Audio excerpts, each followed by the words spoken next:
Eh bien, Madame, Monsieur, c'était une retransmission en direct du lancement par le Premier ministre Dr Moustapha Madbouli des travaux de la conférence nationale de haut niveau sur la réforme et l'autonomisation de la gestion locale. Cette conférence est placée sous le slogan « Les leçons à retenir du programme de développement local en Haute-Égypte ». Cette conférence est organisée par le ministère du Développement local en coopération avec un nombre de ministères et le groupe de la Banque mondiale.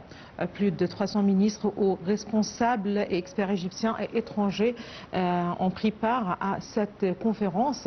Le ministre du Développement local, Manal Awad, a déclaré que cette conférence vise à approfondir le dialogue national mais aussi international concernant l'avenir de la gestion locale.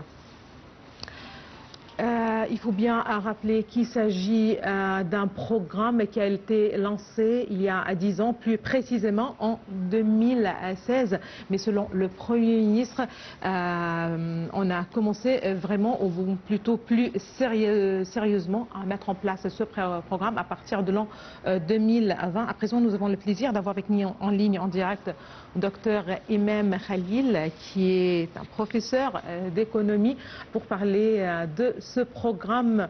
Dr Imam Khalil, bonjour. Bonjour madame. Ravi de vous avoir parmi nous en ligne en direct pour parler de ce programme si important. Il faut bien rappeler qu'il s'agit d'un programme qui a été lancé il y a quelques années aujourd'hui, qui a coûté près de 12 milliards et un programme qui a été lancé en coopération avec la Banque mondiale, d'autres partenaires internationaux, dont surtout le Royaume-Uni. C'est très intéressant de parler d'un programme qui vise la Haute-Égypte. Le Premier ministre vient de préciser qu'il s'agit d'un programme qui a été initié par le chef de l'État, le président Abdel Fattah el-Sisi, qui a trouvé la nécessité justement d'accorder plus d'importance à autonomiser cette région, accorder plus d'importance à la population et aux populations de la Haute-Égypte. Écoutez, l'Égypte a souffert beaucoup pendant un certain temps de l'abondance de Haute-Égypte en termes de développement économique et social. Et je crois, après des conseils présidentiels de la part de notre président Abdel Fattah el-Sisi, l'État travaille depuis, le gouvernement surtout travaille depuis quelques années pour améliorer et rééquilibrer le développement économique en Égypte de façon juste et plus efficace. Et maintenant, ça a commencé depuis 5 ans et ce programme a visé surtout le Haute-Égypte parce que c'était une région abandonnée en termes économiques. Quand on voit la dépense faite par l'État, soit pour les constructions, les routes, les projets, il y a beaucoup de projets aussi d'investissement étranger, soit à Bani Souef, soit à Sohag, soit certains projets nationaux pour dans l'ouest de l'Arménie pour le projet de 1,5 million de fattans d'agricoles. Tous ces dépenses, tous ces intéressés de la part du gouvernement égyptien, c'était pour remettre la zone de Haute-Égypte de nouveau en égalité avec le reste de l'Égypte, comme les autres régions. Bien sûr, il y avait des dépenses pour reformer environ 15 000 fonctionnaires en Haute-Égypte pour travailler efficacement.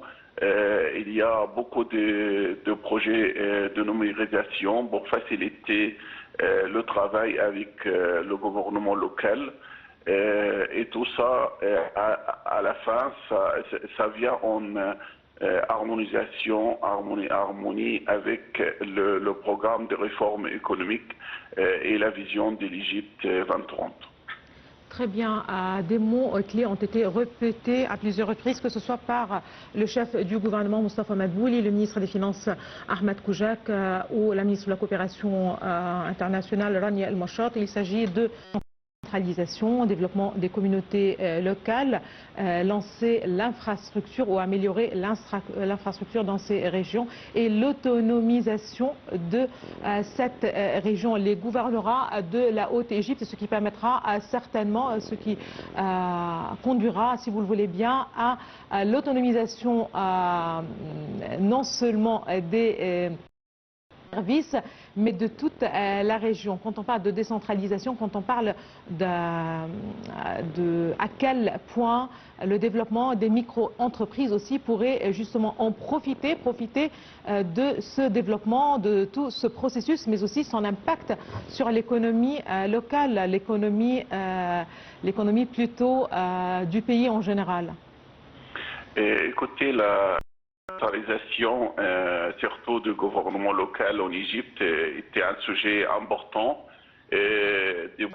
Tantôt, le gouvernement travaille pour faciliter les démarches, soit pour faciliter les liens entre les citoyens et l'organisation locale.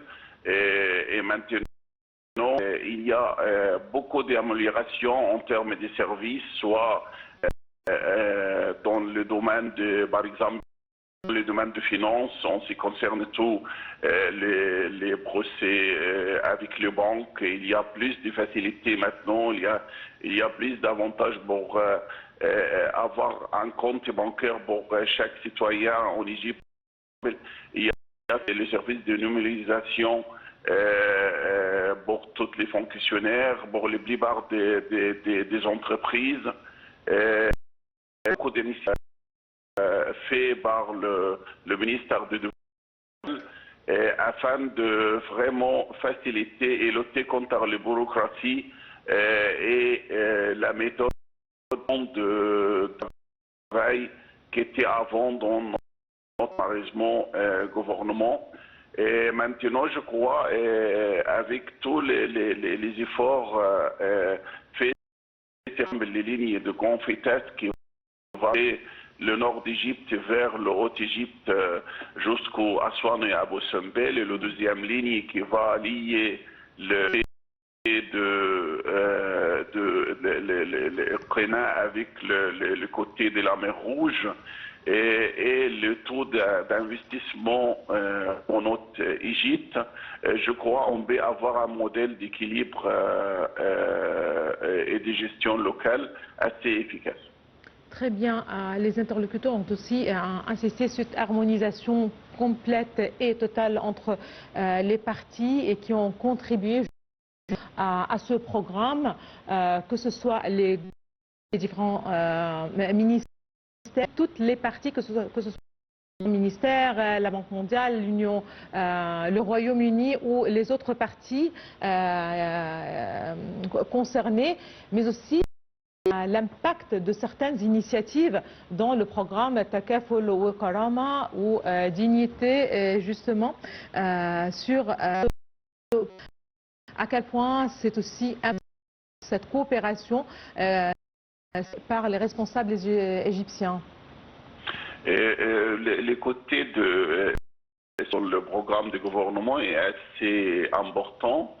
Car il y a pas mal de programmes pour aider les citoyens et pour lutter contre la pauvreté et pour aider les familles de vivre correctement.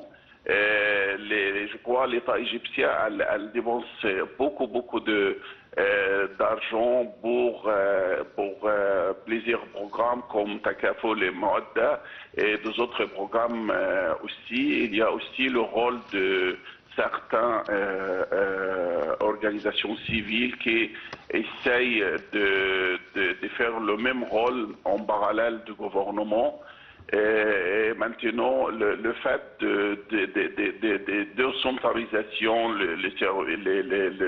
les services gouvernementaux et d'améliorer le système de gestion locale, Je crois maintenant il y a plus de transparence pour savoir les personnes qui ont besoin d'aide de la part du gouvernement et pour bien sûr aider facilement et être à l'écoute pour les citoyens, surtout dans les zones de Haute-Égypte. Allô? Le grand impact sur les communautés locales de ce programme. Docteur Imam Khalid, vous êtes professeur d'économie.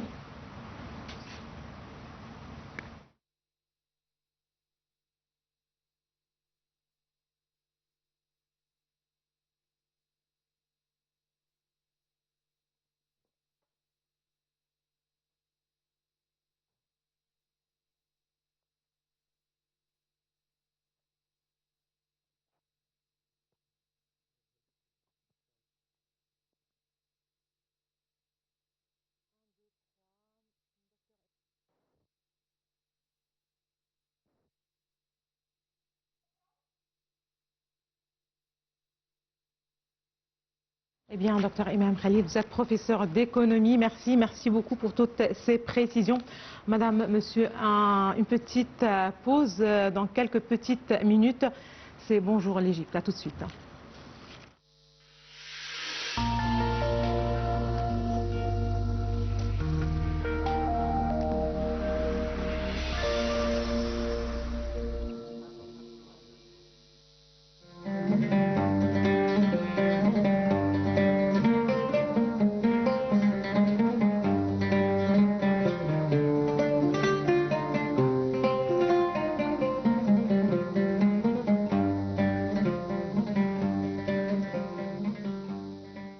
Eh bien, à présent, c'est Bonjour l'Égypte pour ce jeudi 27 novembre.